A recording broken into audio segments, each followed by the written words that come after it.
Welcome to Charting Cryptos and Commodities. As we jump into the markets today, we're going to see some interesting things, particularly what's going on in the commodity space, and also when we go to Bitcoin, Ethereum, and then the top 10 cryptocurrencies weighted by market share. What do we see going on this weekly chart with Bitcoin? Of course, Bitcoin boomed up strong in about mid-March after it boomed up strong in early January, almost mid-January. Popped up, slid sideways, dropped over, and then, like I said, in mid-March, popped up again. For the last few weeks, it's been devolving since it hit its most recent high during the week of April 10. For these last 3 weeks, spinning tops. This week, red down candle. We can see the red volume, not super great volume, but again, what we are hoping to see here somewhere is some type of pattern that we could pick out that's not one of these killer patterns where you jump in, it moves up, and then it just rolls over and stings you. It just plummets right after.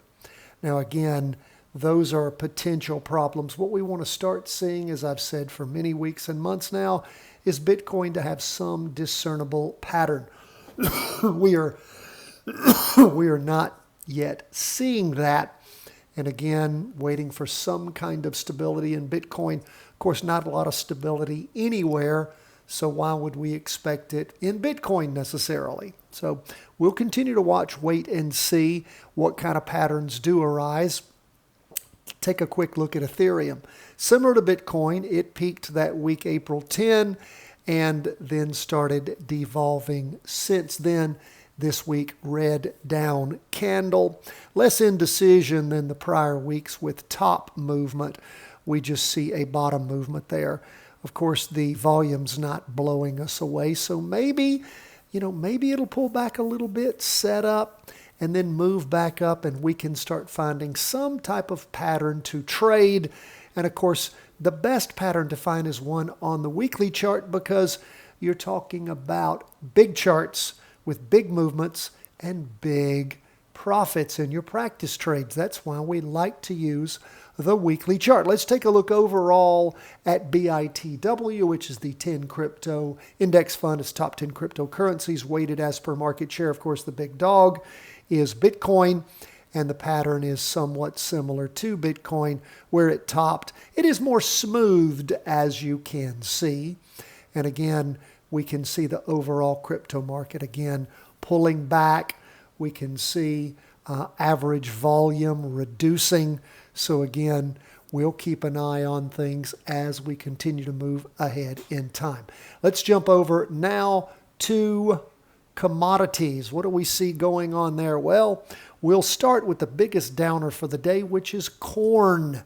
Now again, we've seen corn over the last many months, over the last year now, coming off its highs, moving down, popping up, moving down, sliding over, moving down, and then just, getting to where, these lows were back close to a year ago. So corn really burning it off, particularly after we had that little jump up in late March, early April, just sort of rolling over and heading down. We look at wheat. We, of course, see the same thing. Now, humans and animals, of course, are living off corn. Wheat, of course, again, a staple grain product. We can see if we go back about a year ago, we can see where it was hitting that high and now down about half that price. Soybeans, a lot of animals live on soybeans. Humans eat it too.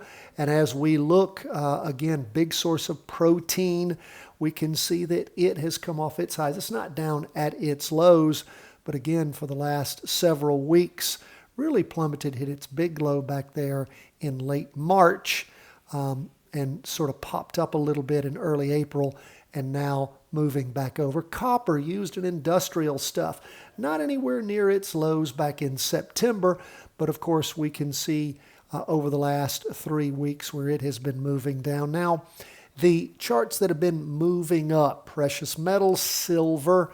Of course, silver most recent low was back in early March and then turned over from then, just rocketing up. Beautiful. Sugarcane, check it out. Sugarcane was at its lows sometime, winter of this last year, and just jamming up.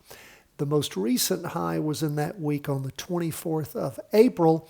But again, sugar just moving like precious metals, and of course gold still trudging along, pushing itself higher. Now what's really interesting is the energy sector, which started to catch fire back in late March, went up for 3 weeks and then has been devolving the last 3 weeks. That's oil. We see the gas fund for 4 weeks moving down. And of course, we see that's the gas fund.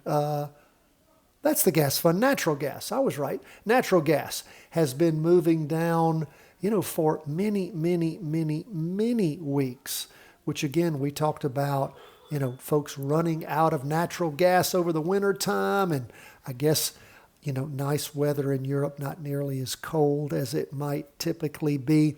And you can see these large, these volumes, above average here as, again, natural gas just continues to move on down. Now, lastly, coffee. Coffee went up for it hit its most recent low back in January and then started to spike up. And then in late February and March, moving down. And then in April, spiked up. And since then, it has rolled back over. Don't know what that's about. But again, as you track these commodities, if you are interested in them, of course, use your 3-wave charts. You can sure track them. Look for jumping in points. And if you do want to practice trade commodities, by all means, what I find fascinating about looking at commodities with you each and every week is just to see what's really going on with the world. You can get a good idea how the world is eating. Again, if there are runs on things in, as far as commodities and all go, how good industrialization is doing when you look at things like copper, when you look at things like oil. I mean, again, when economies are starting to slow down, oil starts piling up. Supply and demand, of course, driving the price down. And sugarcane, just an interesting one to me. I don't understand that at all. Any of you know what that's about? Is there sugar shortage? Is that what's driving it up? Demand's remaining the same. It is a supply issue. I do not know. But to see sugar, unlike all of these other foodstuffs, not moving up. And of course, coffee popped up and then rolled back over. And of course, watching fuel, the lifeblood of Western economies around the world who want energy, watching it peel off some is indeed interesting. After we saw things try to jump up. That's where we are. So appreciate you being with us. Always love to hear from you. CW@chartingwealth.com. Thanks for joining us for Charting Cryptos and Commodities.